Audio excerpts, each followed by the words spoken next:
Hello guys, j'espère que vous allez bien. Cette fois-ci, on va aller sur une nouvelle d'actualité que je trouve que les médias n'en parlent pas assez. Et je me dis, est-ce que c'est un hasard ou pas? Ou est-ce que c'est parce que ça se passe en Afrique, donc ça ne crée pas l'intérêt? Mais oui, on va en parler. Vous avez peut-être pu le voir passer, mais dites-vous que pendant des années, il y a un réseau qui aurait opéré entre la France, l'Occident, et le Sénégal, où il y a des enfants qui étaient recrutés, exploités, et selon les enquêteurs, des transmissions volontaires du VIH utilisées comme outil de contrôle. Juste imaginer. Aujourd'hui, il y a près de 14 arrestations. Mais derrière les titres chocs, que sait-on vraiment de tout ça? Et surtout, comment on protège les plus jeunes, les plus vulnérables? Comment on protège les personnes vulnérables de tout ça? On va regarder le tout ensemble. It's About Everything, on est chez la Doha et on y va sur Père d'Histoire.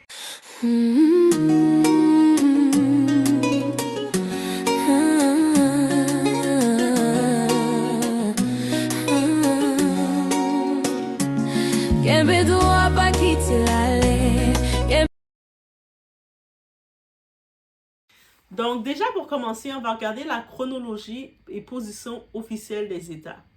Ce que disent les autorités sénégalaises, par exemple.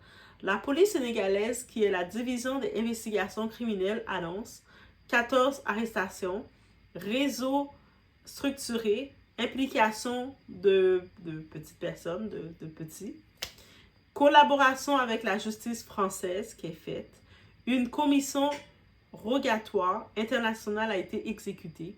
L'enquête est toujours en cours actuellement, donc est-ce qu'il peut y avoir plus de gens qui vont se nommer? Est-ce qu'il y a eu un laissez-passer de ce réseau-là? Depuis quand le réseau existe? On parle des arrestations, mais c'est encore flou parce que l'enquête est encore là. On ne sait pas depuis quand que ça existe parce qu'un tel réseau, pour qu'il soit démantelé, donc ça fait un certain temps que ça opère, right? Ici, le gouvernement sénégalais parle d'un démantèlement important, ainsi sur les coopérations judiciaires. Et du côté de la France, qu'est-ce qui se passe? Un ressortissant français présenté comme le cerveau présumé de tout ce réseau-là. Mise en examen et détention provisoire en France. Collaboration judiciaire active.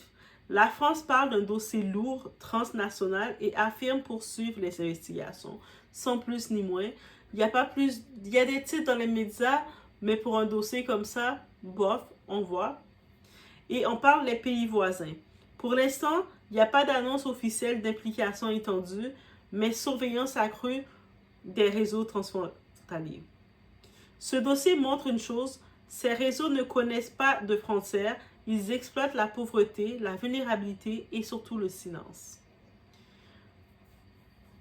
C'est une triste réalité, guys.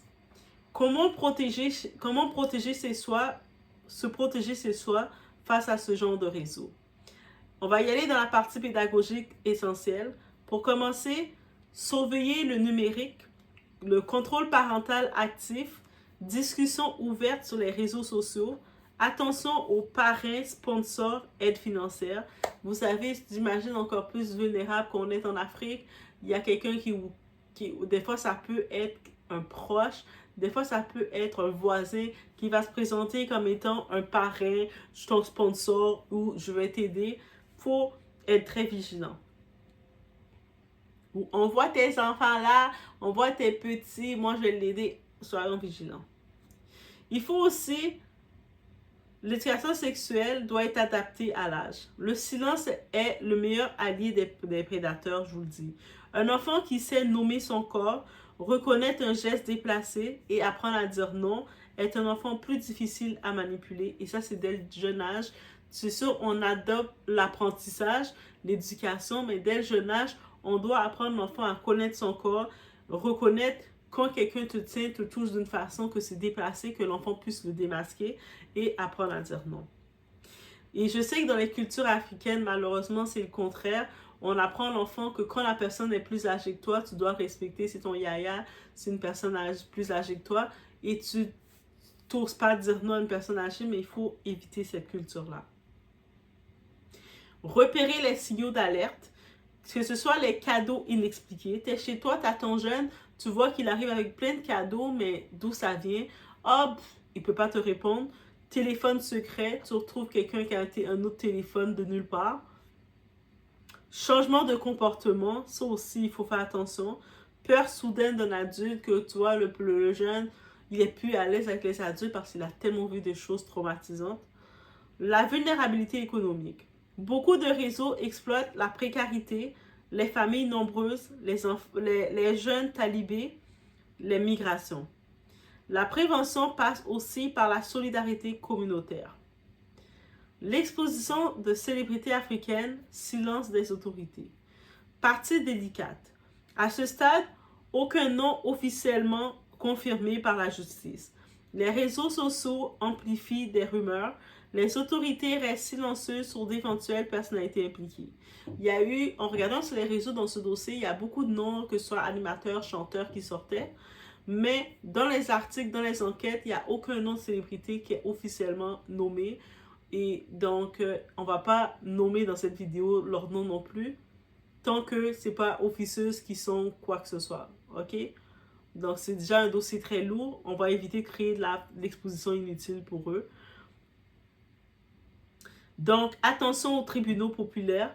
Si des célébrités sont impliquées, la justice doit parler. Pas les captures d'écran anonymes. Tu sais, des petites captures. Oui, il était là, j'ai vu, mais ça vient de nulle part, des fausses preuves. Tu peux poser la question, pourquoi dans certaines affaires impliquant des puissants, le silence institutionnel dure-t-il? Mais sans accuser sans preuve, il faut éviter ça, guys. Maintenant, on en profite dans la partie de la vidéo pour parler du VIH/SIDA, déconstruire les amalgames. Partie essentielle pour éviter la stigmatisation. Juste vous le dire, non, le VIH n'est pas lié à l'homosexualité. Donc, le VIH se transmet par relation sexuelle non protégée, que ce soit hétéro ou homo, par le sang et par la transmission mère-enfant. Le virus ne choisit pas l'orientation sexuelle d'une personne. Oui, il existe des traitements antirétroviraux. Charge virale indétectable égale intransmissible. Mais il y a des séquelles psychologiques, il y a la stigmatisation, il y a le traitement qui doit être pris à vie. Instrumentaliser le VIH comme outil de domination est criminel, mais utiliser cette affaire pour stigmatiser une orientation sexuelle serait une autre injustice. Donc, ne partagez pas une rumeur parce qu'elle est choquante. Éduque ton enfant avant qu'Internet le fasse. Parle du consentement à la maison. Le silence protège les bourreaux, jamais les victimes. Protéger les plus jeunes, les personnes vulnérables, ce n'est pas une option culturelle, c'est une obligation morale. Ce n'est pas juste un scandale entre deux pays, c'est un rappel brutal à la réalité que les prédateurs exploitent la vulnérabilité humaine, ils exploitent le silence, ils exploitent la honte, mais ils ont peur d'une chose, des parents informés, des communautés vigilantes et une justice qui coopère. On protège les plus jeunes et les personnes vulnérables, on informe sans hystérie, on combat le crime sans créer de la stigmatisation et on reste lucide. Donc, en 2026, on doit commencer à créer des approches d'éducation, des ateliers de prévention, de plus en plus jeunes, parler aux plus jeunes le corps humain et parler de les approches. Donc, peu importe que ce soit ton cousin, ton tonton ou quoi que ce soit, il ne peut pas te toucher d'une telle façon. Et si quelqu'un te fait quelque chose d'inapproprié, que tu dois avoir des ressources pour aller voir qui. Malheureusement encore, dans les foyers souvent africains, afrodescendants, il arrive beaucoup se laisser aller. Beaucoup de plus jeunes vont vivre des traumas, mais ils n'ont nulle part où parler parce qu'on va dire « Hey, tu vas te déranger l'histoire ». Et donc, ça crée un cercle domino, un effet de cercle qui se répète et c'est ça qu'on doit briser. Donc, pour le moment, en effet, dans cette vidéo, je ne vous ai pas sorti aucun nom. J'ai vu passer le truc sur les réseaux avec des noms qui sortaient. J'ai cherché dans les articles, est-ce que ces noms qui sortaient étaient impliqués concrètement? Il n'y a pas eu d'accusation concrète pour eux. C'est effet de buzz.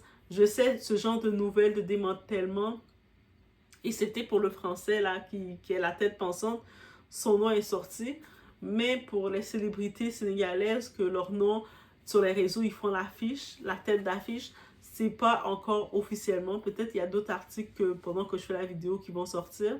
Donc c'est pour ça que je préfère ne pas non plus les mentionner tant que c'est pas sorti. Ils ont quand même, dans ces personnes-là, il y en a qui ont leur vie de famille, ce sont des humains avant tout.